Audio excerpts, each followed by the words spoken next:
E agora que começou a gravar, eu gostaria de perguntar se as pessoas que leram os trechos que o professor pediu nos últimos encontros se lembraram de enviar a autorização do uso de imagem.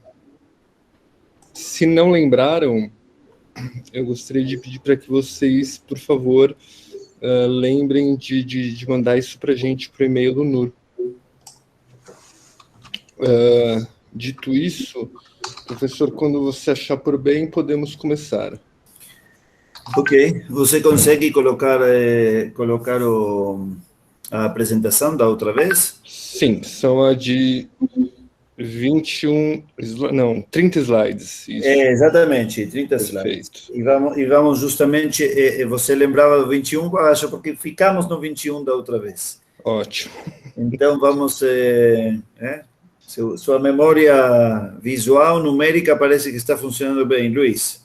Ótimo, bom sinal. Sinal de que as anfetaminas estão funcionando. Você saberá por quê. Ok, não vou entrar nessas intimidades. Vamos lá. Posso começar a apresentação aqui, então? Sim, por favor. E vá diretamente ao slide número 22. Dessa vez, hoje é o nosso último encontro, então eu realmente vou fazer uma seleção dos slides e dentro de cada um também alguns dos relatos e a partir daí é que vamos trabalhar. Então, se puder ir para número 22, isso, essa é a 22, perfeito. Então,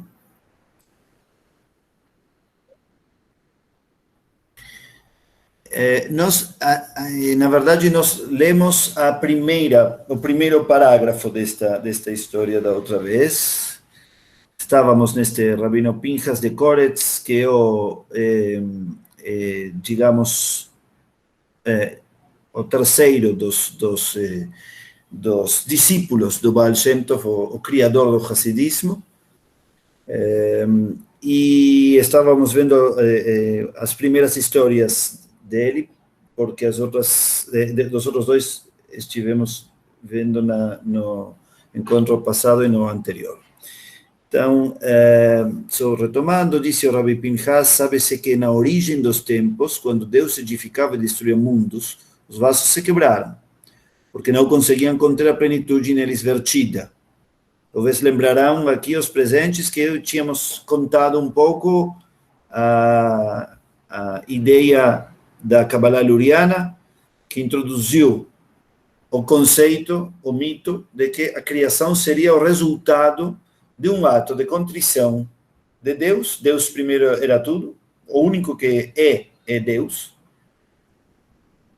na quietude, na plenitude, na totalidade, e num momento determinado, Deus se comprime para dar espaço a algo que não é Deus, o que é um conceito revolucionário. A criação não é expansiva. A criação consiste em se recolher e dar espaço para algo que não é o Criador. Não sei se artistas são capazes de experimentar o mesmo. Mas essa é esse é um conceito extremamente revolucionário do que é um ato criativo. Eu, que tive a oportunidade de trabalhar com artistas, ouvi de um lado e de outro, de um extremo para outro. Os que são muito expansivos, os que acham que são canais, os que acham que é o contrário, que eles precisam se recolher para deixar espaço para o que não são eles, para poder transmitir algo além deles. Então, o mito da criação na Kabbalah Luriana é dessa índole. E então existe um espaço que é Deus e não Deus ao mesmo tempo, e então não resiste, e então explode, e existem, a partir desse momento, vasos que representam a escuridão, ou que não é Deus, e a luz divina que se expande. Então, esse é o mito. Em função disso, está apoiado nesse saber este conto, que diz que na personalidade do tzadik acontece o mesmo. O tzadik é o Rebbe, ou a figura, o rabino, ao redor do qual se cria uma comunidade hassídica. Então, então o que diz? Sabe-se que na origem dos tempos, quando Deus edificava e destruía mundos, os vasos se quebraram. porque não conseguiam conter a plenitude da luz divina neles vertida. Mas, com isso, alguma luz penetrou até os mundos inferiores, e eles não permaneceram na escuridão. O mesmo acontece quando se rompem os vasos na alma do tzadik. Aqui é onde o Hassidismo faz sua reviravolta, ou seu acolhimento, sua interpretação e sua releitura do mito hassídico, do mito luriano. Então, assim como o mundo é o resultado desses movimentos de um Deus que se comprime e que espalha a luz, e a luz não consegue se segurar, e então se dissipa e se destrói, mas ao mesmo tempo tem a oportunidade de se reunir com os atos de cada um. Do mesmo modo, os Hassidim dizem que isso acontece na figura do tzadik. O mestre é ele mesmo, Deus, o mundo e o mito da criação. Que encontramos muitas coisas, né? Obviamente, de novo, os perigos dessa deificação, idealização de um ser humano, que é algo que antes do Hassidismo e fora do Hassidismo não existe. Os contrários ao Hassidismo criticam este tipo de coisas sistematicamente, porque no judaísmo ninguém se torna Deus, e Deus não se torna nenhuma pessoa. Todos têm, da mesma forma, um aspecto divino. Todos. Nem mais, nem menos. E o Hassidismo mudou essa equação. Essa é a parte complexa, diríamos. Do outro lado, o interessante, acho, é a ideia de que existiria uma luz nos lugares mais escuros, mais baixos, mais adversos. Nós temos visto isso em outras histórias. Lembram que nas pedras havia, e nas plantas havia, e nas plantas venenosas também havia algo divino. No pecado havia algo divino. No erro, no exílio, em tudo. Não é? Então, nesse aspecto aparece isso aqui também, o que é muito importante, porque o conceito de uniomística, de que o divino pode estar em tudo, evita essa dicotomia na qual vivemos muitas vezes, especialmente no mundo ocidental, onde parece que tudo se divide, de novo, entre bons e maus, nós e eles, direita e esquerda, os que são como eu e todos os outros, os que odeio e os que amo, os que têm razão como eu e os demais. E este tipo de visão é uma visão mais dinâmica, onde eu erro também e também tenho razão. E meu adversário pode ser meu próximo, hoje ou amanhã. E tenho que estar pronto para isso. E todos podem ser vasos e luzes. E a terceira coisa que eu acho que aparece neste conto de um modo muito bonito é que o mesmo acontece quando se rompem os vasos na alma do tzadik, ou seja, o tzadik passa por crises também. Ele também se quebra, ele também erra, ele também tem vasos, além de luz. Mas, inclusive, quando ele se quebra, ganhamos luzes. Talvez porque podemos reconhecer o lado humano dele, por exemplo. Muito bem, a outra história que segue diz: a alma do homem há de instruí-lo. É uma citação. E para maior ênfase acrescentava o Rabi Pinchas: não há homem cuja alma não esteja constantemente instruindo. E certa vez os discípulos perguntaram: se é assim, por que é que o homem não lhe dá atenção? Constantemente a alma ensina, explicou Rabi Pinchas, mas ela não repete. A ideia de como fala a alma, que é o que ensina a alma. Qual a diferença entre corpo e alma? Um pouco falamos disso da outra vez. Eu recomendei dar uma olhada no livro do Newton Bonder, A Alma Imoral, e comentei também que ele realmente aí trabalha bastante essas diferenças entre a inércia do corpo e a revolução da alma, e como elas falam outras coisas. Se o corpo busca se perpetuar, a alma busca mudar, e a partir disso é como na ideia dele, luta contra a outra, discute com a outra e demais. Uma parte do ser contra a outra.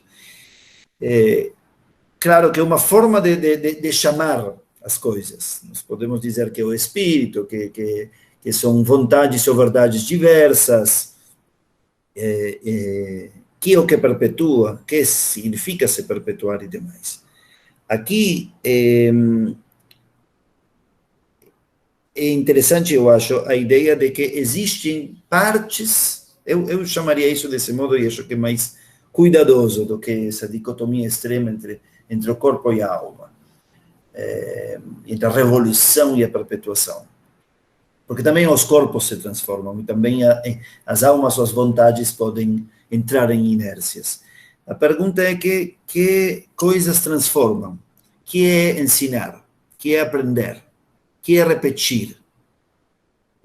As experiências nossas são sempre únicas. Essa é uma das teorias que está por trás deste conto. Né? E todas as vezes vivemos somente uma vez. Tudo acontece somente uma vez. Então, a alma não repete porque a circunstância é outra. Toda vez temos novas mensagens, novas situações. Como dizia Heráclito, o rio é outro e você é outro. E existe a ideia oposta que diz, e disso também falamos um pouco no final da última aula, que talvez todas as coisas se repetem. Com vestimentas diferentes, com personagens diferentes, mas depois dos primeiros 3, 4, 5 anos, nós vamos vivendo sempre as mesmas coisas. Raiva, alegria, tristeza, felicidade, mediocridade, criatividade, compartilhar, egoísmo, medo, confiança. Tudo isso vive uma pessoa de 3 anos. E de 30 anos também. E de 50 anos também. E de 70 anos também. Outras pessoas, outros cenários, outras roupas. Mas são essas mesmas coisas. Então, talvez talvez tudo se repete. Para ver se a alma fala de outro modo. Ou se ouvimos de outro modo o mesmo que falar. Essa é minha leitura, a minha forma de contar a história do Rabbi Pinchas. Vamos, por favor, ao seguinte slide, Luiz. Hoje pontualmente, não poderei passar das 8. Então, incluindo tudo, conversa e demais. Então, vamos tentar organizar bem todos os ritmos. Muito bem. Daqui vamos ir diretamente à segunda história, quando Deus se esconde.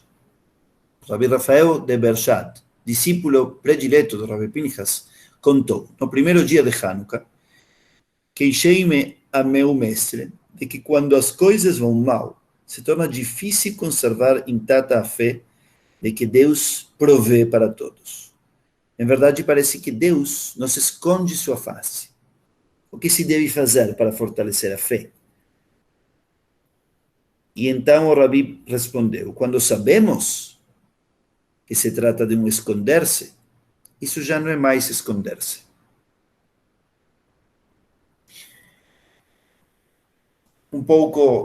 Contar um pouco a audiência, para aqueles que não conheçam, e têm todo o direito de não conhecer, obviamente, isso é um curso aberto a todo mundo.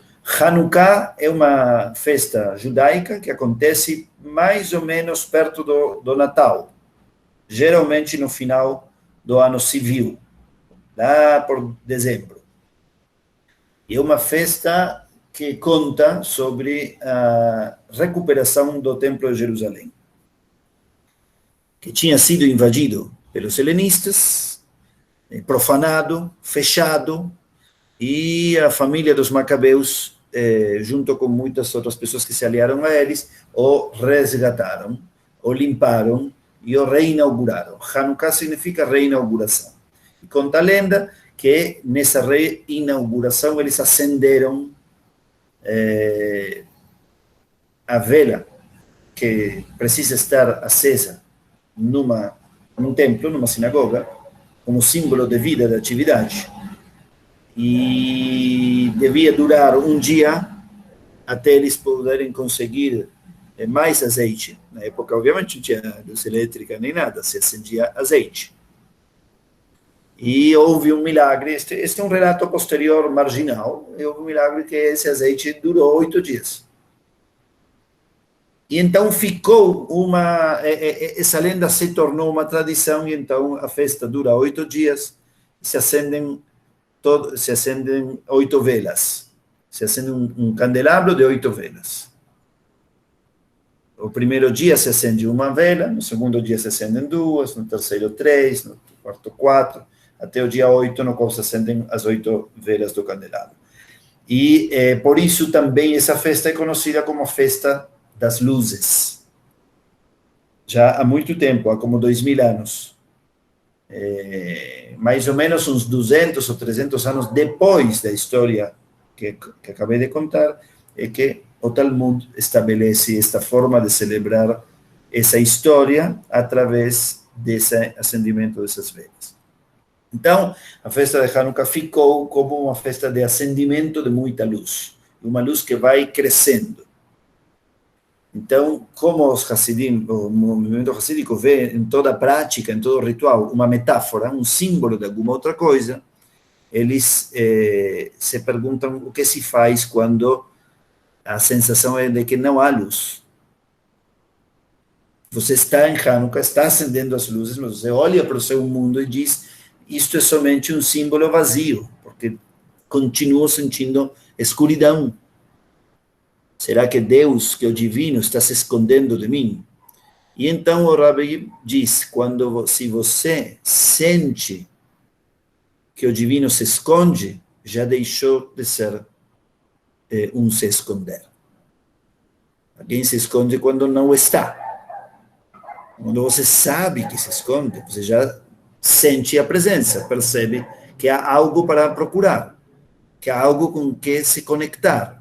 O oculto é praticamente o contrário do inexistente. O oculto pode ser um motor, pode ser uma fonte de luz. Este é mais um lado do que eu chamo o erotismo da mística. Mística é um erotismo, algo que se esconde e se revela, se esconde e se revela, te chama, é como se fosse uma dança com véus. Os protagonistas teriam que dançar junto para ir revelando. Mas quem está na dança não acha que não existem os véus, ou não existe o que tem que ser revelado, ou não existe a música, ou não existe o compasso. Existe isso que tem que... Não só. E por isso tem que trabalhar, tem que dançar, tem que revelar. A inexistência é o contrário, onde não tenho nada para fazer porque não há nada aqui.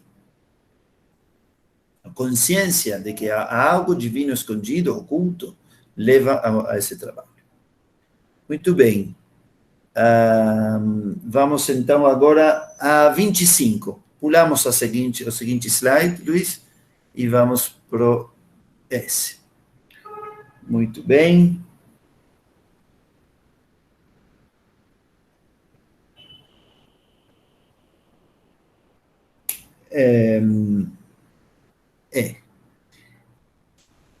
Perguntaram ao Rabi Pinchas, por que é que Deus é chamado de lugar? Aqui também uma pequena explicação. No judaísmo clássico, no judaísmo em geral, na verdade, Deus não tem um nome. Na verdade, tem um nome, mas não sabemos qual é. Importante lembrar sempre disso. A palavra com a qual é chamado Deus significa meu Senhor. Adonai. Mas é uma forma aleatória, basicamente. Existem diversas formas de aludir a Deus, mas todas são indiretas, não é um nome em si mesmo. O nome, teoricamente, são as 4 letras, o que se chama o tetragrama, que aparece na Bíblia, e que não sabemos pronunciá-lo, porque não sabemos quais são as vogais que devem ser colocadas embaixo da escrita das 4 letras. Tá? Nas línguas, o hebraico, como as línguas antigas, como o ugarítico, por exemplo, o fenício, por exemplo, são línguas que se escrevem sem vogais. E a pronúncia precisa das vogais. Então, essas 4 letras podem ser lidas como Yehová, Yehavé, Yahvé, Yovó, Yahavá. Tem inúmeras possibilidades, muitas, não inúmeras não, mas muitíssimas possibilidades. Alguns dizem que esse era o grande segredo que tinha o sumo sacerdote, e ele o passava somente ao herdeiro dessa missão, e uma vez que o templo foi destruído e a função dos sacerdotes também, se perdeu, e não sabemos mais o nome. Outros acreditam que nunca soubemos, que o nome, de propósito, era para não ser revelado, porque nomear é o que o ser humano faz com tudo, e assim dá sentido a tudo, mas dá um sentido relativo, um sentido fenomenológico. Eu te nomeio de tal forma porque é assim como eu te concibo. Não significa que você seja isso. Eu somente tenho acesso ao que eu percebo de você. Seja você uma pessoa, um cachorro, Deus, o mundo, o que for. Então, a forma, seria muito pretensioso dizer eu sei o nome de Deus, porque então eu definiria Deus e diria que Deus é isso em si, não para mim. Então, a forma de deixar Deus nesse mistério infinito, nessa condição não humana, nessa alteridade absoluta, é reconhecer que não vamos possuí-lo, não vamos defini-lo, então não vamos nomeá-lo. É muito interessante que é justamente na tradição judaica que Deus se chama rapidamente e corriqueiramente o nome. Talvez porque não tem nome, porque não sabemos o nome. Quem gostou disto que estou falando, recomendo muito um artigo de Jorge Luis Borges que se chama De Alguém a Ninguém. De Alguém a Ninguém, em espanhol. E ele conta um pouco isso visto de fora. Jorge Luis Borges não era judeu. Gostava do judaísmo, conhecia bastante de mística budista e judaica, além de cristã, claro, mas não era. E escreve algo muito, muito interessante sobre isso e sobre como funcionam os nomes nas culturas, né? Porque nomes significativos, ou seja, com significados, existem em todas as culturas antigas, não somente em hebraico. Os nomes em hebraico, aliás, todos significam coisas. Luz, fogo, força, amizade, justiça, equilíbrio, são nomes, paz, são nomes. E também nas culturas chinesa, japonesa, suponho, Luiz, certo? Depois você pode ilustrar mais isso. Entendo que também na cultura árabe os nomes são todos, têm significados. As comunidades e nas línguas indígenas diversas também os nomes significam coisas e demais. Borges explica tudo isso nesse artigo curto, maravilhoso, lindo, e conta que algumas culturas acreditavam que saber o nome de alguém era possuí-lo e poder manipulá-lo, poder praticar uma mágica negra e fazer todo tipo de desastres com alguém. Então, os pais davam a seus filhos um nome verdadeiro, oculto, que não era dito a ninguém, só revelado quando o filho ou a filha ganhavam autonomia, em segredo. E tinha um outro nome, que era um nome que todo mundo sabia que não era o verdadeiro, para guardar a essência, a liberdade e a saúde da pessoa. Bom, depois de toda essa introdução, então, no judaísmo, Deus não tem nome, e por isso tem muitos nomes que são todos associações. Existe um nome que é aquele que disse e o mundo aconteceu. Esse é um nome de Deus. Outro é aquele que faz a paz nas alturas. Ose Shalom Bimromav. Esse é um nome de Deus. Outro é Baruch Sheamar, Mi Sheamar Ve'aya Olam, aquele que falou e o mundo foi. Outro nome é Shaddai, aquele que coloca limites. Ou Shomer Daltot Israel, aquele que cuida das portas. Bom, e assim por diante. Existe um dos nomes que é Makom. Makom. Que significa lugar. O lugar. E existem discussões sobre isso. Quem por que Deus se chama o lugar, uma vez que ele não tem lugar? Ou que tudo é um lugar divino. Mas ele sempre é maior do que qualquer lugar. O mundo é seu lugar, ou ele é o lugar do mundo. É algo que os sábios no Talmud já colocam em longas discussões. Aqui, mais uma vez, os Hasidim retomam essa conversa e dizem: por que Deus é chamado lugar, Makom? Ele é certamente o lugar do universo, mas deveriam então chamá-lo assim, e não apenas lugar, ou seja, o lugar do universo. E ele respondeu, aqui vem mais uma reviravolta racídica: o homem deve entrar em Deus, de modo que Deus possa envolvê-lo e tornar-se seu lugar. Olha essa volta.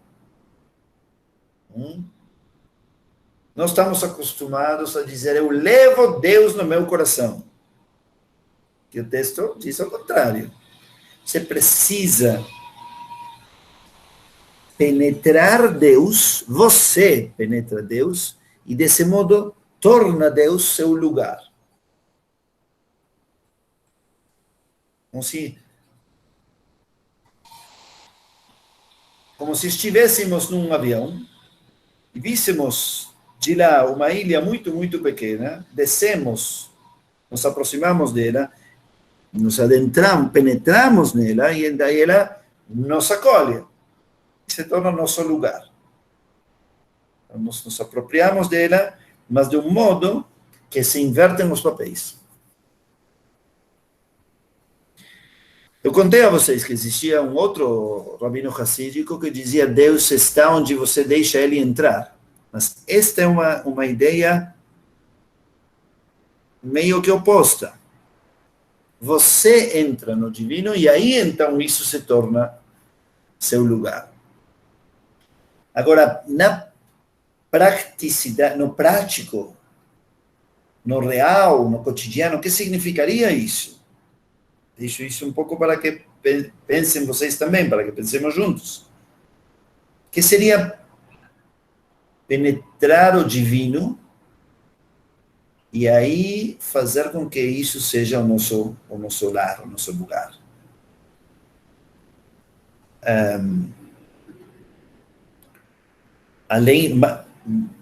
Além da questão física que é paradoxal, né? Se eu sou maior, então eu entro lá, ou eu sou menor, então fico cercado, fico sendo o habitante. Acredito eu, e estou disposto a ouvir, claro, outras opiniões, outras leituras, que a ideia é trazer um olhar divino para o mundano. Então, nós vivemos nossa vida normalmente, e na hora que nós escolhemos, decidimos ver isso como algo divino, então tornamos esse mesmo lugar o lugar com L maiúsculo. Ou seja, se trataria de um modo de se relacionar com o mundo que o diviniza. E aí se apresentam mais perguntas. O que significa acreditar que tudo que está à nossa volta se tornou divino?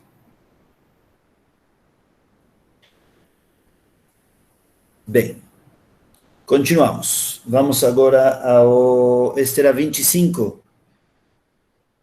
Luiz, esse era 25? Sim. Isso mesmo. Vamos agora ao 27. Pulamos o 26 e vamos para o 27. Tá. Sim, ok.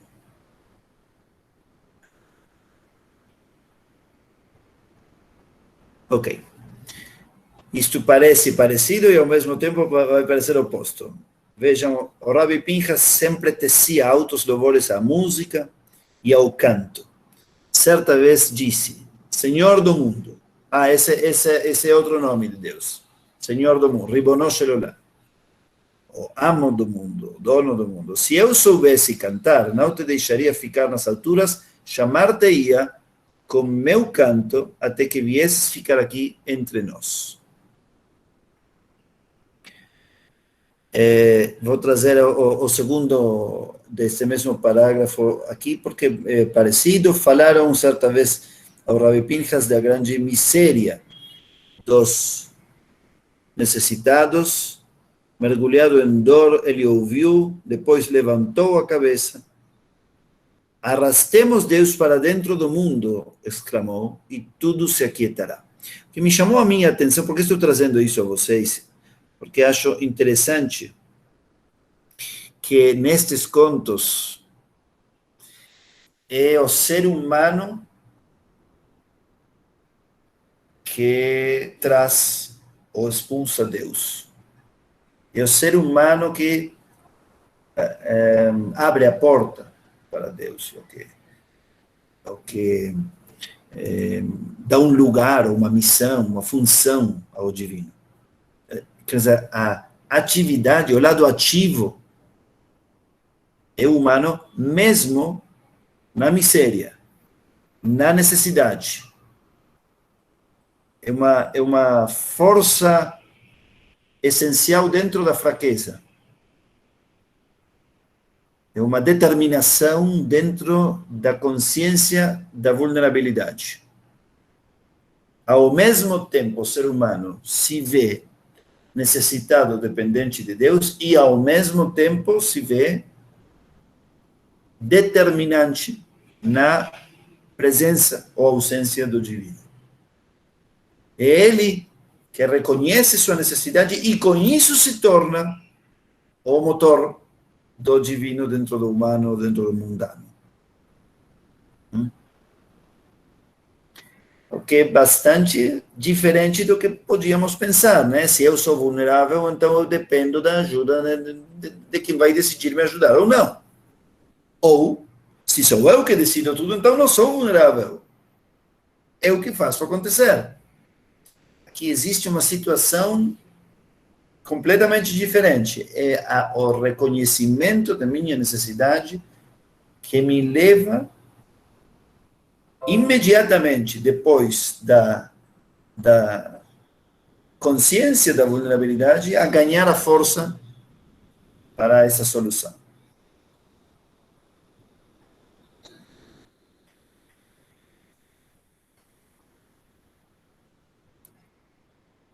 Ok.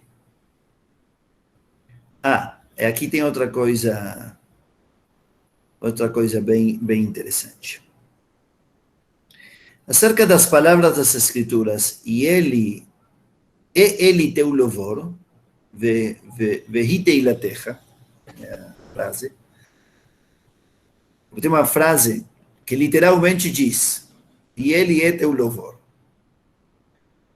Não fica claro no contexto, eu posso dizer a vocês aqui, baixinho, que o Rabino Pinchas não ouça. Não sabemos no contexto quem é ele aí. Inclusive está em feminino, e ela.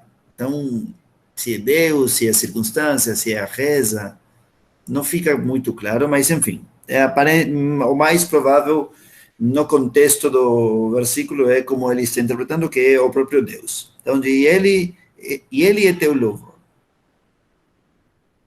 E ele teu louvor e teu Deus. Disse o Rabbi Pinchas, ele é teu louvor e ele é também teu Deus. A oração que o homem reza, a oração em si mesma, ela é a divindade. Não é como se pedisses alguma coisa a teu companheiro. Uma coisa são tuas palavras e outra é ele. Não é assim na oração, porque ela une as essências. Depois, o exemplo que dá, eu acho que traz um pouquinho de ruído. O homem que reza e pensa que a oração é diferente de Deus é como um suplicante que manda entregar ao rei aquilo pelo que roga. Eu estou pedindo algo e estou dando isso mesmo que estou pedindo para mim. Porque se eu separo Deus da reza, então estou perdendo aquilo que estou pedindo. A ideia é uma ideia também muito revolucionária e muito particular deste rabino. Ouçam bem, ele diz assim, Arthur Green, um dos neorracídicos que queremos falar no final, ele faz questão de falar disso, numa entrevista que eu fiz a ele, uma aula que eu fiz com ele, em forma de entrevista, na verdade, ele citou exatamente isso. Ele explicava para o mestre Hassid, a reza não é como uma ligação telefônica. Você liga, Deus atende, você pede, ele responde e terminou a conversa. Não é isso. A própria conversa, ela é a experiência religiosa que começa e termina lá. Isso mesmo, é o ato de rezar, é o divino. Não é algo separado. Não tem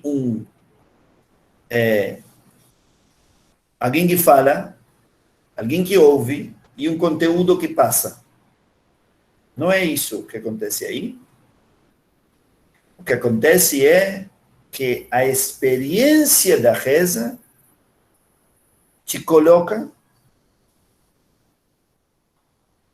diante do divino. A própria reza. Então, o conteúdo em si mesmo interessa menos.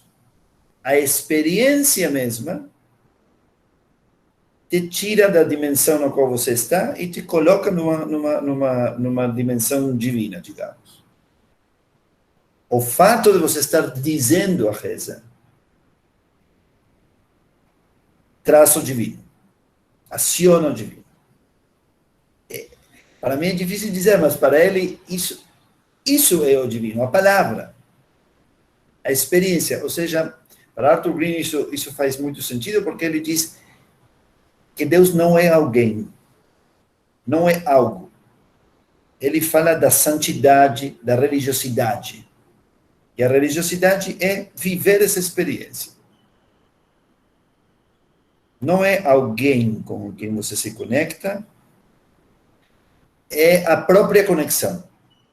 Tudo isso já é a religiosidade, a sacralidade, o divino, que se mistura com o humano, que se revela no humano. Não é algo separado.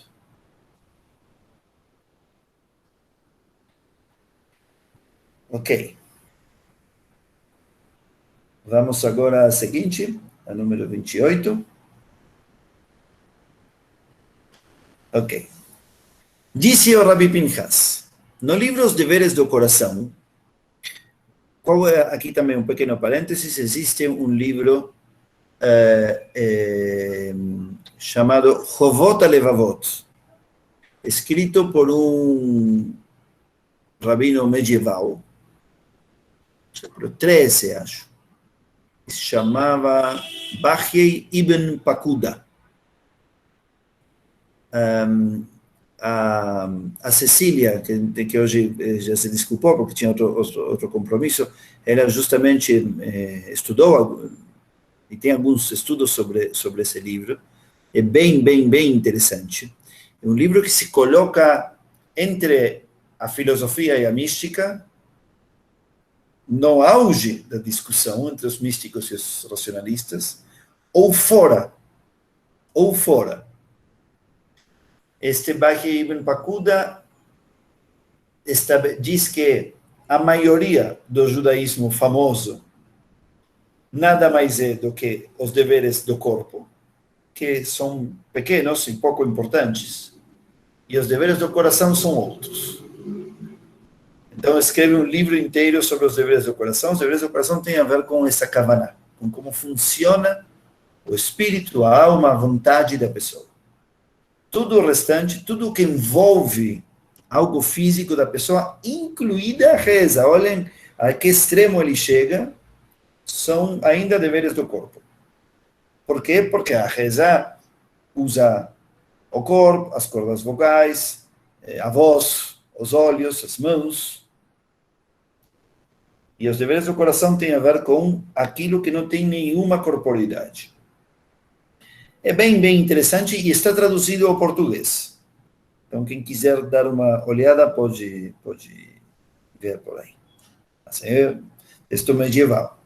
Muito bem, então ele disse o Rabi Pinchas, no livro Os Deveres do Coração está escrito que se alguém se porta de maneira correta, se comporta de maneira correta, vê com o olho que não é olho, e ouve com o ouvido que não é ouvido. Assim como nós temos que entender a linguagem.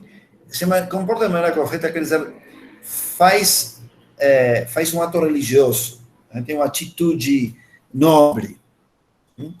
Então, a ação nobre, estar no caminho da mitzvah, do preceito, da boa ação e demais, transforma a pessoa. Ou seja, não é o mero ato o importante, e sim a transformação pessoal que acontece pelo ato que você faz, pela atitude que você tem. E essa transformação é tão potente que você começa a ver de outro modo. E você começa a ouvir de outro modo. E ele diz, e assim é, por muitas vezes quando alguém vem pedir-me conselho, ouço como ele próprio responde a si mesmo. Eu entendo desta história que o Rabi Pinchas ou sente que tem a capacidade de resolver ou de ajudar nos problemas dos outros pela atitude, pela forma em que ele se coloca para cumprir um dever do coração, então consegue ouvir de outro modo e ver de outro modo e então ajudar, ou, que me parece ainda mais interessante, talvez esta história quer dizer que a própria pessoa, na hora que reconhece, de novo, reconhece sua vulnerabilidade e quer fazer o ato de sair dessa situação, de se melhorar, essa mera vontade já faz as diferenças. A mera vontade. Por isso, o Rabi Pinchas percebe no próprio momento no qual a pessoa vem a pedir o conselho, que começa já a resposta. Emanando da própria pessoa. Porque querer resolver já começa a resolver. Isso nos leva a um conceito bastante profundo, que existe, como todas as coisas racídicas, existem bem antes do racidismo. O mérito racídico é principalmente a ênfase, o resgate de algumas coisas que existem no judaísmo muito antes do racidismo. Existe uma frase talmúdica que diz Akol bidei shamayim chutz mirat shamayim. Isso significa tudo está em manos de Deus, com exceção, a expressão dele é com exceção do temor a Deus. Mas se refere a com exceção da vontade de conexão. Isto, na praticidade, significaria, você pode pedir-lhe tudo, menos querer pedir. A vontade, isso é sua. Só. Você não pode pedir. Não, aí podemos pedir ter a vontade de querer pedir. Então, talvez já temos, então, essa vontade. Mas existe uma vontade da vontade, um começo do querer que é nosso. É nossa autonomia, é nossa liberdade, é a afirmação de quem somos, é o que dá sentido a tudo. Querer. que é o que você mesmo quer. E quando você se encontra com isso, quando dá expressão, dá espaço para isso, quando conversa você com isso, as coisas se abrem. O olho é outro, o ouvido é outro. Você mesmo encontra suas próprias respostas por ter querido, de verdade, e ter se conectado com essa vontade autêntica.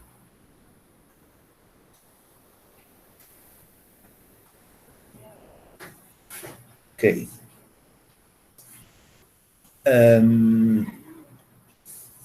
Acho que dos slides é por aqui.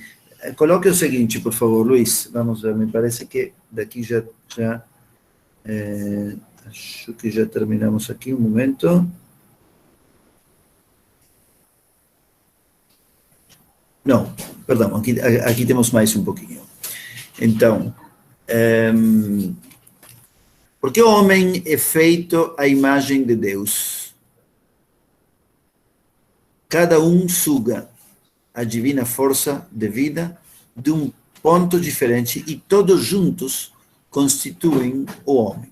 Daí a diferença de seus rostos. Ok. Isto também vem de um texto talmúdico muito bonito, que diz assim: qual é a diferença entre a criação humana e a criação divina?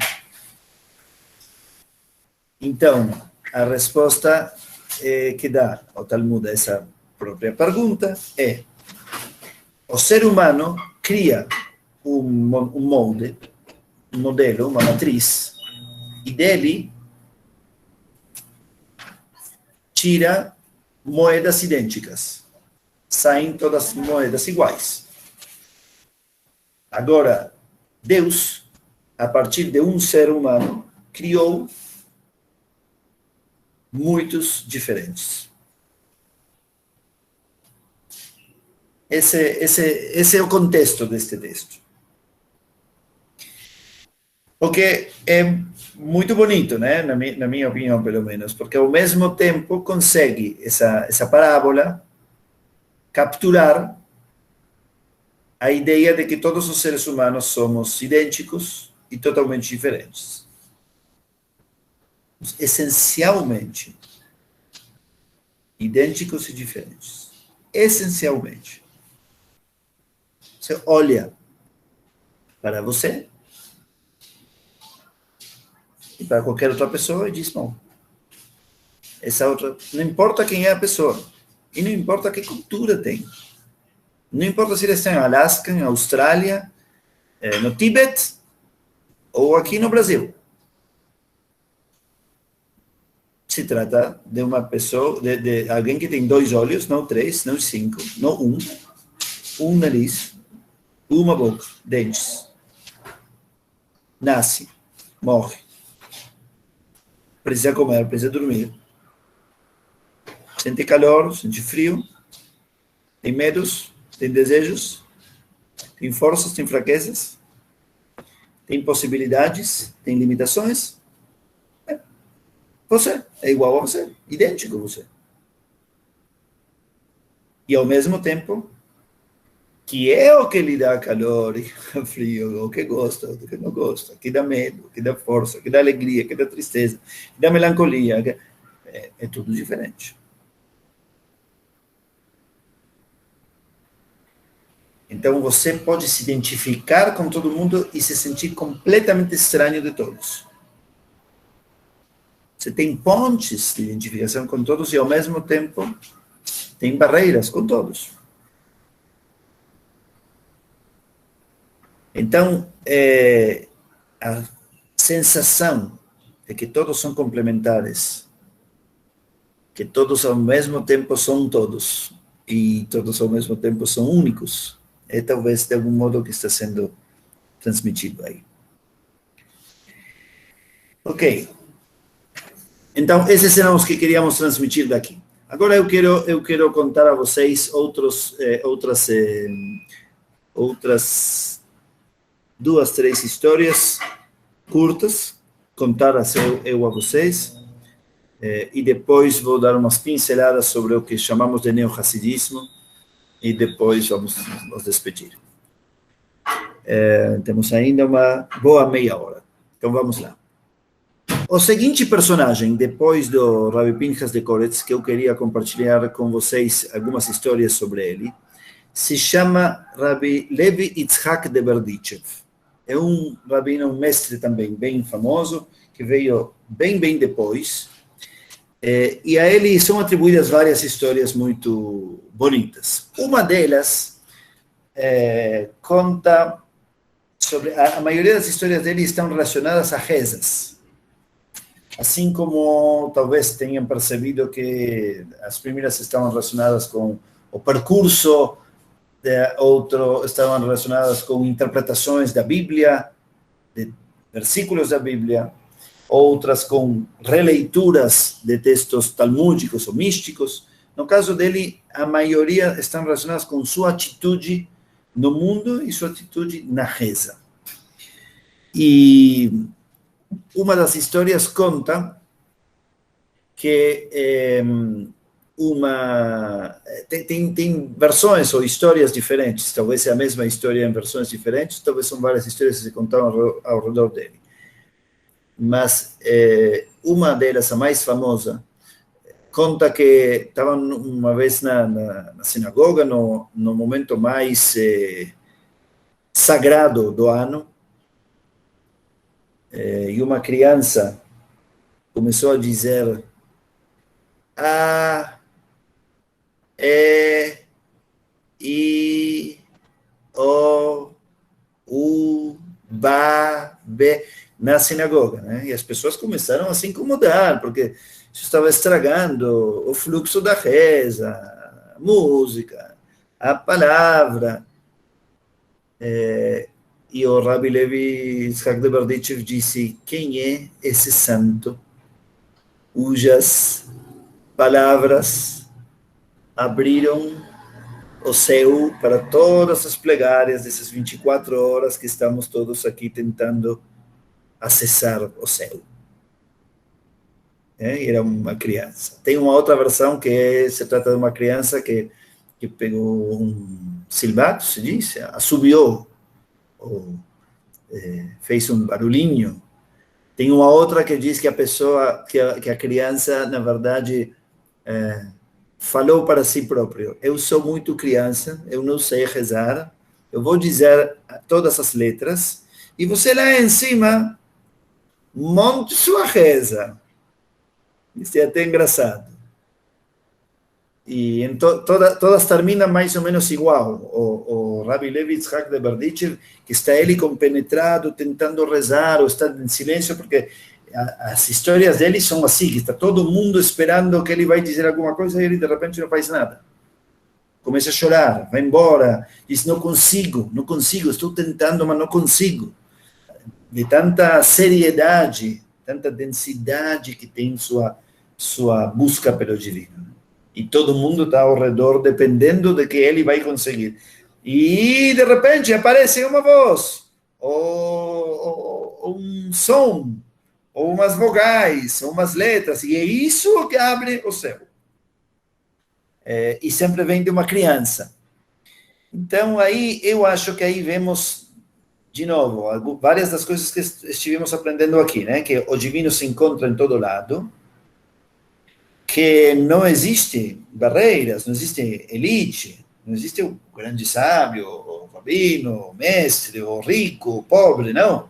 O que existe é a intenção, a verdadeira intenção, a intencionalidade, a kavaná, como uma pessoa coloca sua vontade, sua intenção, sua atitude, como ela é, como ela vive, como ela faz. E que isso, bem feito, traz o resultado, não importa quem é. E a pessoa que tem todas as hierarquias, se não se coloca de verdade, com toda a plenitude e autenticidade, mas nada acontece. Pode ser uma, pode ser 50, pode ser toda a comunidade. Também aqui está a flexibilidade e a sensibilidade do mestre para reconhecer onde estão as chaves. Ele não é mestre porque ele tem as chaves. Ele é mestre porque ele é capaz de reconhecer onde estão.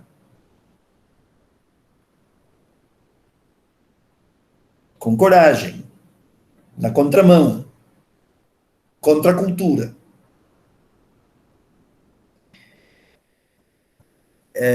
Então, essa é uma das histórias que queria trazer. Outra, se encontra aqui, eu já vou mostrar a vocês. Diz assim: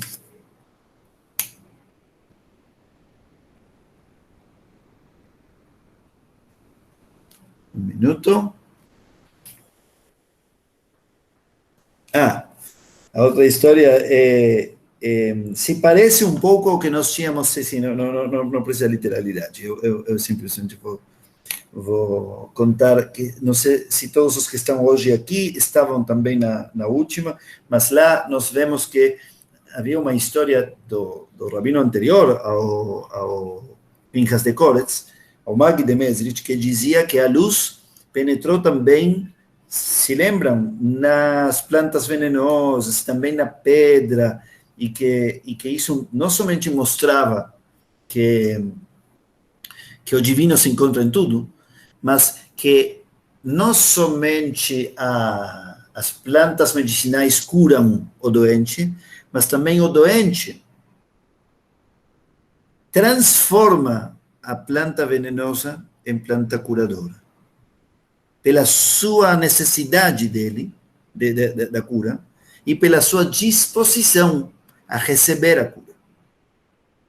Isto é algo extremamente importante, porque tudo então está conectado.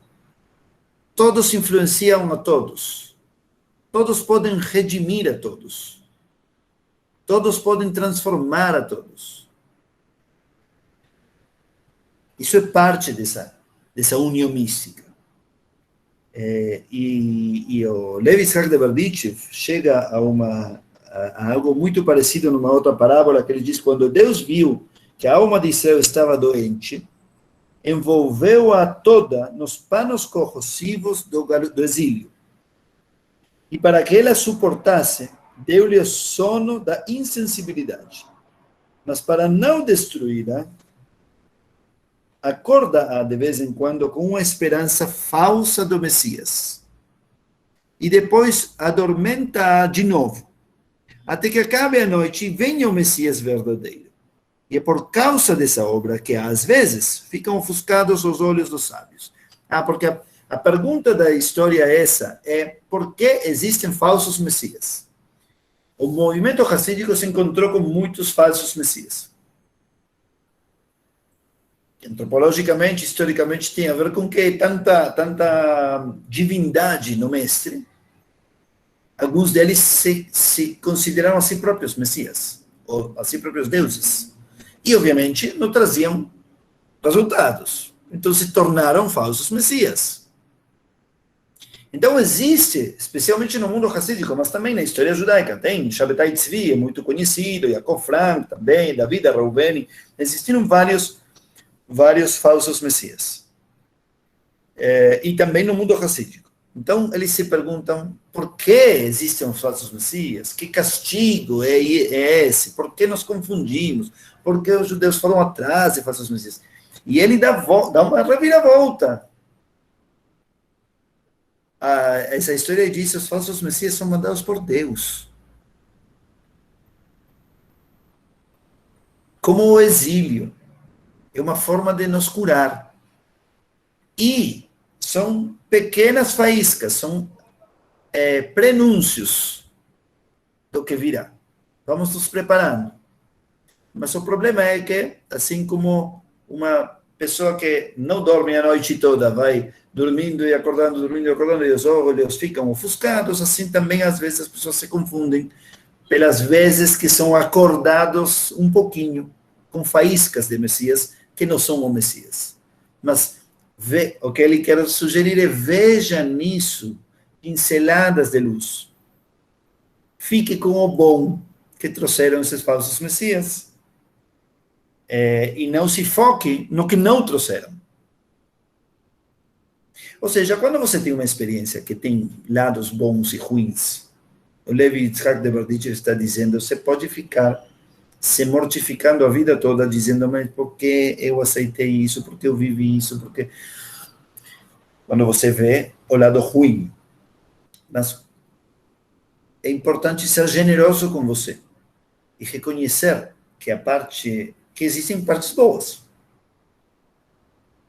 Você estava lá por partes boas. Fique com essas boas também. Não se mortifique dizendo, como não vi o ruim. E abrace a parte boa. Decida que essa parte boa, se existiu, mereceu, valeu a pena. E continue em frente. Né?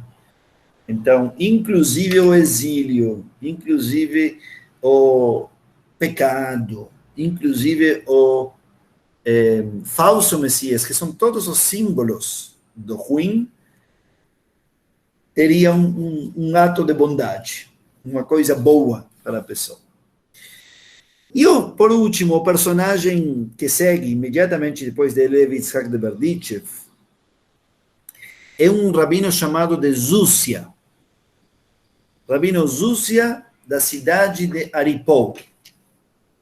E ele tem várias histórias bonitas, eu vou somente trazer duas, para ter tempo para ver se tem comentários de vocês e para lembrar alguns toques, alguns apontamentos dos mestres contemporâneos neo-racídicos e despedir-nos em tempo. A história mais famosa deste Rabi Zúcia conta que quando ele estava no seu leito de morte, estava chorando, e seus alunos lhe perguntaram, Rebbe, por que você está chorando? E ele disse, eu estou com medo. E os alunos perguntaram, medo? Depois de toda a sabedoria, toda a bondade, toda a santidade que você desenvolveu e trouxe para o mundo, ou pelo menos para essa comunidade. E ele disse, eu estou com medo de como vai ser a conversa quando eu chegar no céu. Porque lá, se me perguntarem por que eu não fui Abraão, por que eu não fui Moisés, eu responderei muito tranquilo. Mas eu tenho pânico de que me perguntem por que não fui Zúcia. Fim da história. Eu posso imaginar que eu contei essa história centenas de vezes. E toda vez me emociona de novo. Porque é realmente extremamente forte. Você se encontre com si próprio em algum momento da vida ou da morte, ou na ponte entre um e outro. E tenha que render contas de por que você não foi você. Porque, afinal de contas, o principal, e talvez o único que temos para ser, é nós. Muitas vezes tentamos mudar outras pessoas, ou ser como aquele, mas não temos possibilidade e não temos direito. Mas como temos direito e possibilidade de sermos nós, das inúmeras opções que temos, não inúmeras, das opções que temos, que são muitas, mas não são inúmeras, essa é a nossa responsabilidade. Responsabilidade de quem somos e o que fazemos com quem somos. E como somos? Qual Rubem sou eu? Eu somente posso ser as versões do Rubem. Eu não posso ser nenhum outro. E você pode ser somente você. Tem muitas formas de ser você, mas somente você. Você não tem nenhuma possibilidade de ser eu. E eu não tenho nenhuma possibilidade de ser você. Então, a grande oportunidade, a grande liberdade, junto à grande limitação, e, portanto, a grande responsabilidade é sermos nós. É descobrir quais são essas opções. Toda vez.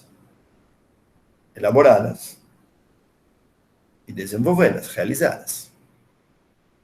O que fizermos disso será mérito, e o que não, será nossa culpa. É uma história muito curta e muito representativa. Por último, tem uma última história clássica de Rabi Zúcia, que diz que não basta que quem dá ao necessitado faça isso com uma santa intenção, ou seja, com uma kavaná kedoshá. É preciso também que o necessitado receba em santa intenção. Não basta dar algo em nome de Deus, é preciso também que seja recebido em nome de Deus.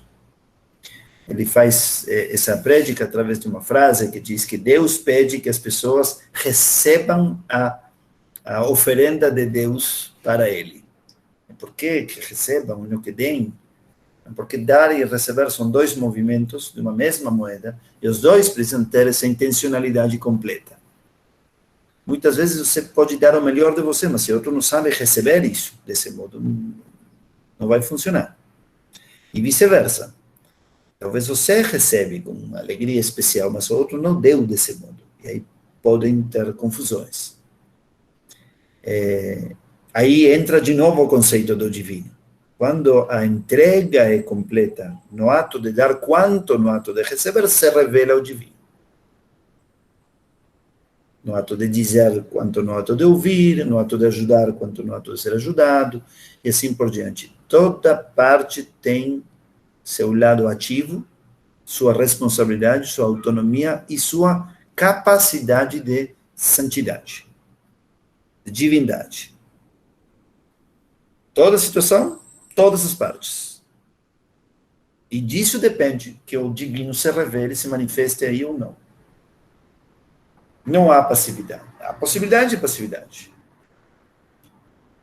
Mas é uma fugida.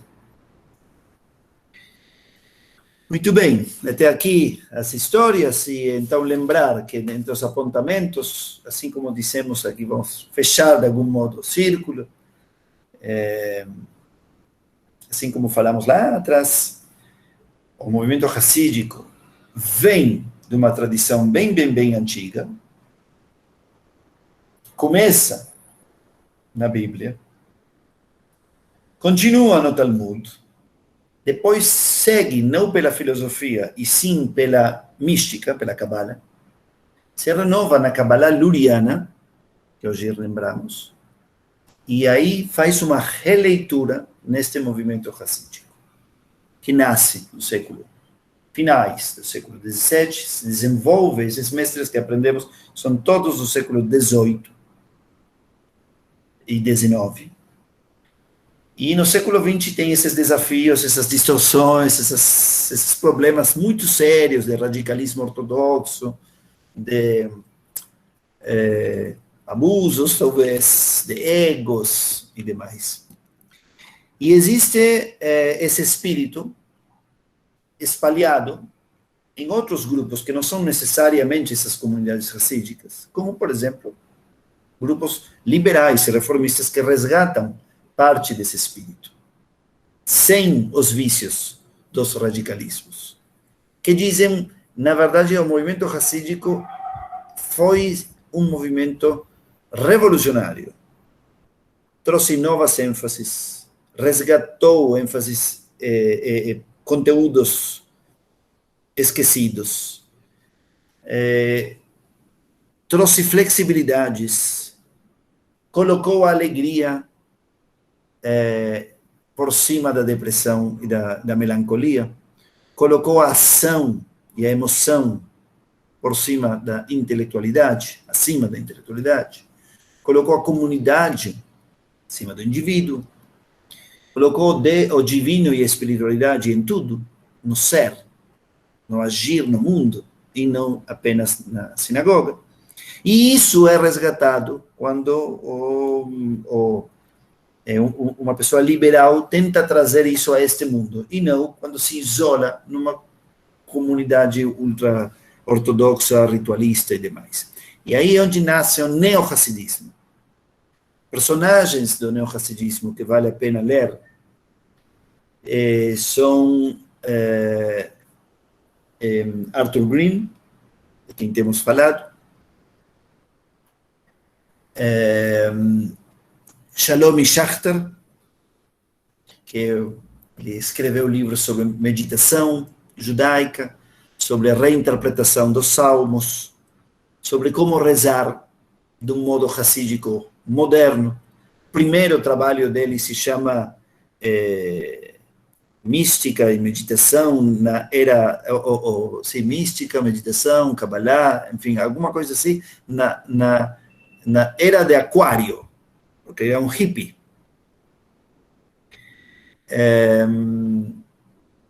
E um outro autor, além de Mordechai Martin Buber, obviamente, alguém perguntou aqui no chat se isto era de Buber.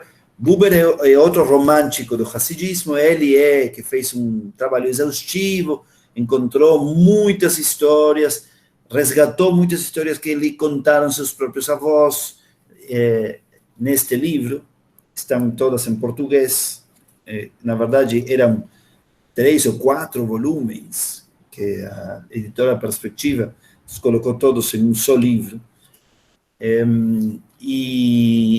mas ele tem também outros pequenos livros sobre outros mestres hassídicos. O Arthur Green tem estudos hassídicos diversos e tem todo um livro sobre o Nachman de Breslav, que vale a pena, que justamente ele não aparece nos trabalhos de Buber. E o outro autor que quero recomendar especialmente é Avraham Yehoshua Heschel. Ele escreveu muitos livros sobre sua própria religiosidade. É uma filosofia escrita em forma de poema, praticamente. É muito, muito belo para ser lido, Heschel. Mas tem um livrinho pequeno, um livrinho muito pequeno, chamado The Earth is the Lord's, ou seja, a terra é do Senhor. E lá ele rende um tributo ao judaísmo europeu anterior à guerra. De onde ele veio também, a seu lado hassídico, porque também ele é um herdeiro do mundo hassídico, vestido de rabino liberal e de professor de rabinos. Então, o que temos aqui, na verdade, são 4 figuras. As 4 têm antepassados hassídicos. Sim? Shalom Schachter, Arthur Green, Mordechai Martin Buber e Avraham Yehoshua Heschel. Essa não é a ordem de nascimento, tá bom? O mais velho dos 4 é Buber. O segundo é Heschel. O terceiro é Schachter. E o quarto é Heschel. O primeiro é Buber. Sim, não, tá bom. O primeiro é Buber, o segundo é Heschel, o terceiro é Schachter e o quarto é Arthur Green. Arthur Green vive ainda. E então, os 4 têm mais ou menos esse percurso. São pessoas que cresceram em contato direto com este mundo, seja porque os pais eram Hassidim ou porque algum avô, algum bisavô. Então, essa tradição chega a eles também, e eles mesmos têm um percurso no mundo como o nosso, no mundo liberal. 3 deles, inclusive, são grandes eruditos, são professores universitários. Buber, Heschel e Arthur Green. Shalom Schachter não, mas escreveu também muitas coisas. E os 4, então, fazem uma releitura pós-moderna da Kabbalah, da filosofia, da mística e do Hassidismo. Por isso são, na minha opinião, extremamente bons interlocutores. E os 4 têm também um vínculo romântico, e por isso são criticados por muitos pesquisadores rigorosos. E dizem, eles pegaram somente o bonito, eles estão nos vendendo flores, e o movimento hassídico não era só isso, tinha oculto às pessoas, se perdia muitas vezes, tinha drogas em alguns lugares, tinha egos em outros lugares, tinha política, tinha radicalismos, tinha ritualismos. É verdade. Mas, como dissemos antes, peguemos o bom. Porque esses historiadores, antropólogos com rigor científico não vão nos trazer a beleza do Hassidismo. Vão nos trazer verdades. Mas algumas vezes queremos outra parte da verdade. E esses 4, é verdade, eles é como que suspendem seu rigor acadêmico na hora de tocar o Hassidismo. Falam do coração. Eu acho, como aluno dos 4, que vale a pena. Que é justamente muito bonito, muito belo, muito útil. Ouvir esses eruditos, às vezes, falando do coração. E eles fazem isso. Dão espaço a si mesmos para isso, somente quando tratam o Hassidismo. Então, já, pelo menos só por isso, vale a pena se encontrar com eles. É isso, então. Temos perguntas, dúvidas, críticas, sugestões? Isso aqui ainda uns... Bom, temos algumas perguntas, professor. Em primeiro lugar, muito obrigado por nos prestigiar com a sua fala. E estou procurando aqui as perguntas e já achei uma primeira. Lucas Costa pergunta se é o livro do Martin Buber. Jonas Moore diz que sim, as histórias do Rabi. Isso. E Jonas Moore pergunta, dá para dizer então que nomear é mais ou menos definir? E os nomes novos, como ficam? Como? Como foi a pergunta de novo? Dá para dizer então que nomear é mais ou menos definir? E os nomes novos, como ficam? Isto é no contexto de quando estamos falando sobre os nomes de Deus e em geral os nomes. Sim, eu acho, como se chama a pessoa que perguntou? De novo, Luiz, por favor, desculpa. Jonas Moore. Jonas, sim, é conhecido, Jonas Moore. Então, assim, sim, nomear é definir. Nomear é definir. Nomear é não somente definir, é personalizar, na minha opinião. É dizer o que é, ou quem é, ou como é aquilo que você nomeia para você.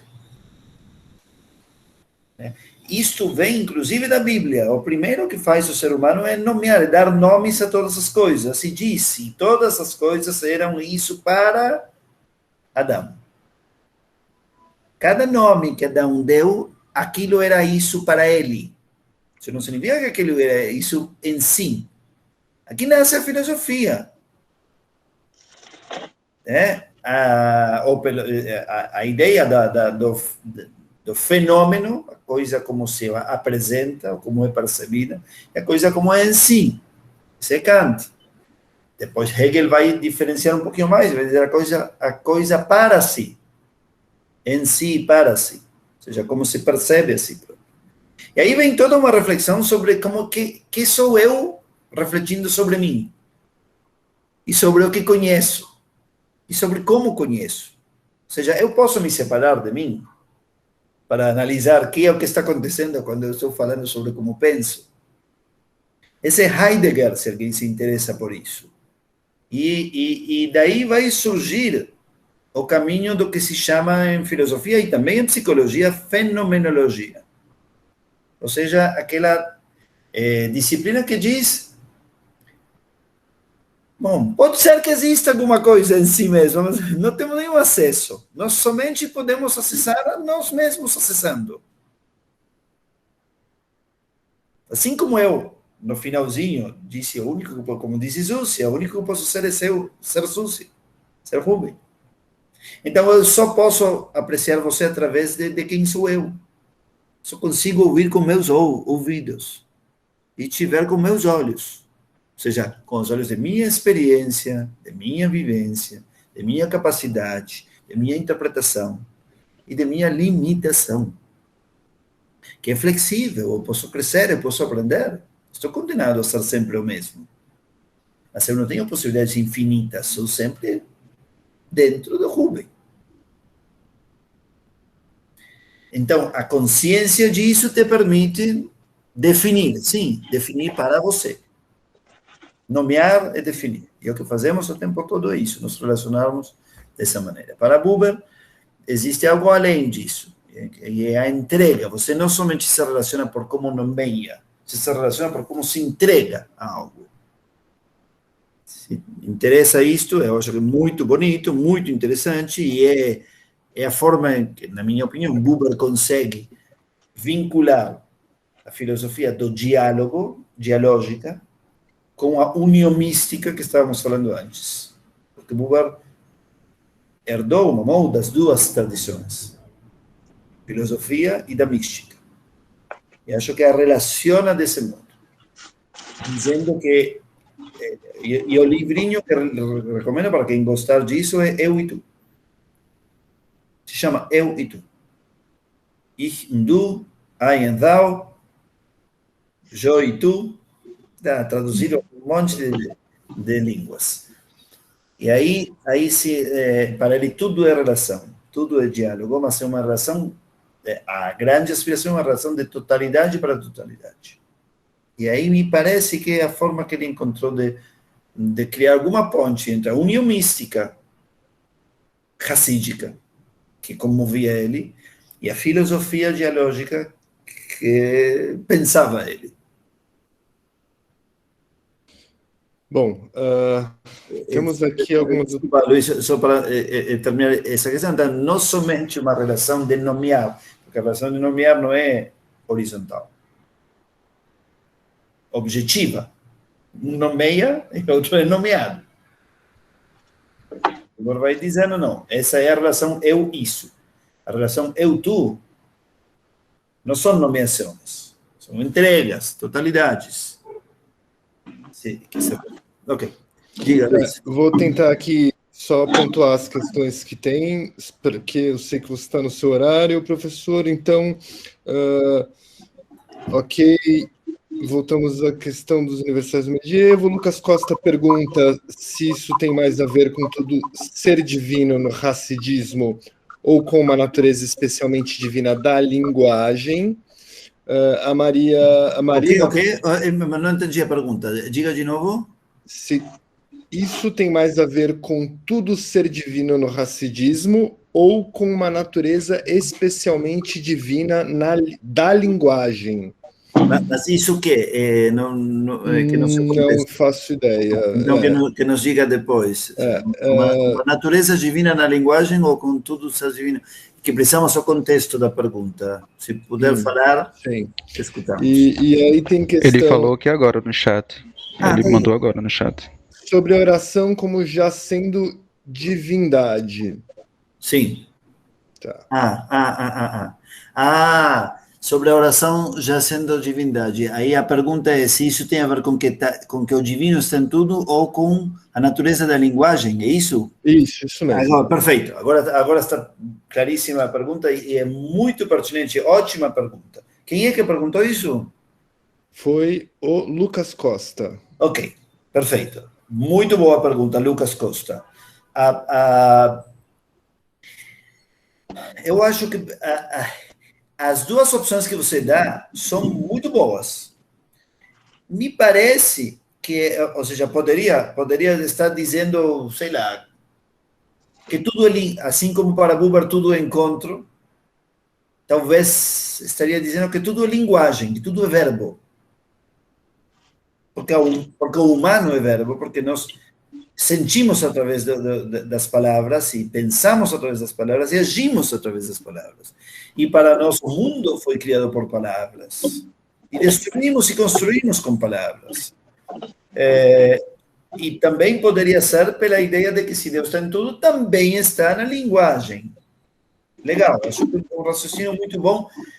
Eu sinto que aqui se trata de uma terceira coisa. E é que a experiência, o movimento que faz a pessoa quando se coloca para rezar, quando se coloca para se conectar com o divino, lá mesmo, no próprio movimento, está relacionado com isso que falamos antes de que o único que temos é nossa vontade. Tudo o restante não depende da gente. A vontade, sim. Quando nós colocamos nossa vontade, aí acontece o divino. Encontrar a vontade e colocá-la em ação de um modo pleno. A reza, por exemplo, isso é o divino. Me parece que isso é o que está dizendo o texto. Bom, a Marina pergunta qual é o nome desse Rabi. Não sei exatamente em que momento. Qual Rabi? Exato. O André pergunta, pede para repetir. E se são os rabinos que faltaram, que não estavam na apresentação, então o último do que eu falei era Zúzia de Aripol, e o anterior a ele se chamava Levi Yitzhak, da cidade de Berdichev. O André pede para repetir a reinterpretação da tradição pelo neo-hassidismo, mas vai ficar disponível no YouTube, André, depois, então acho que é mais fácil você ver depois, senão a gente vai perder as outras perguntas. Tá. A Sara Rosenberg pergunta onde o divino não pode entrar. Se existe algum lugar onde não pode entrar, que boa pergunta. No mundo hassídico, acho que não. Acho que chegamos aos maiores extremos. Se Deus está na planta venenosa, está no pecado, está no Messias falso, está no erro, está no ódio. Então, não. A resposta é não. Em todo lado. É questão de encontrá-lo. Agora, em outras disciplinas, hoje estamos num cursinho sobre hassidismo. Não esqueçamos que isto é uma linha dentro de uma linha, dentro de uma linha, dentro do judaísmo. Isso não é o judaísmo. O judaísmo é muitíssimo maior que o hassidismo. Tá? Nós escolhemos uma parcela. Então, nesta parcela, sim, Deus está em absolutamente tudo. Mas existe somente para chacoalhar um pouco a estrutura e que ninguém fique, que claramente ninguém fique somente com isso, mesmo que minha missão hoje é trazer o amor pelo hassidismo, mas é importante contextualizar. Tem muitos escritos judaicos que dizem, por exemplo, o ser humano expulsa Deus e a possibilidade do divino quando pratica um holocausto. Nesse lugar não há possibilidade de nada divino quando um ser humano amassa o crânio de uma criança. Não há. Nesse momento, como Nietzsche disse, em outro contexto, matamos Deus. Não matamos Deus porque decidimos que nós podemos saber, como queria dizer o iluminismo, matamos Deus porque não é possível nada divino conviver com isso. Bom, e uma última questão técnica aqui, se você recomenda a tradução da Olga Marx para o inglês das histórias racídicas do Buber. Se eu recomendo a tradução de quem? De Olga Marx. Olga Marx. Essa é a tradução de... Esta este é um grupo que traduziu, né? A tradução da... Não conheço. Então, a resposta é não conheço a tradução. Perfeito. Não posso recomendar, não, porque não conheço essa tradução. Vou te agradecer. Acho que você já passou 5 minutos do seu tempo. Para não te atrasar mais, fique à vontade se precisar sair. Muito obrigado. E fiquem atentos a isso. Agora estão passando todas as questões aqui do NUR, site e tudo mais. Fiquem atentos para acompanhar a nossa programação. E a gente vai divulgando os próximos eventos. Professor, muitíssimo obrigado. Se quiser fazer alguma consideração final, fique à vontade, por favor. Não, basicamente isso. Agradeço a todos vocês pelo interesse, pela presença. Agradeço muito estou vendo aqui os comentários. Muito obrigado a vocês. Agradeço ao NUR pela iniciativa. Eu mesmo não teria voltado a todos os textos e relido eles neste momento de minha vida e com as ferramentas de hoje. E continuemos, somente ter tido a oportunidade de repetir para esta audiência nova para mim, a maioria das pessoas que estão aqui são completamente novas para mim, a possibilidade de buscar o autêntico e o divino em tudo, em todos, em tudo que fazemos, em si mesma, não sei se o divino, como disse aquele rabino, mas com certeza vale muito a pena. E isso se deve a que nos encontramos aqui falando sobre isso. Obrigado por isso. Nós que agradecemos, professor. Então, uma boa noite, bons trabalhos para quem ainda tem trabalhos pela frente. Muito obrigado pela participação no curso. Fiquem atentos. Perguntas técnicas, como lista e tudo mais, quem tiver, eu fico por aqui para responder. Quem não tiver, boa noite, até a próxima. Ok. Tchau. Vou saindo então. Tchau, tchau.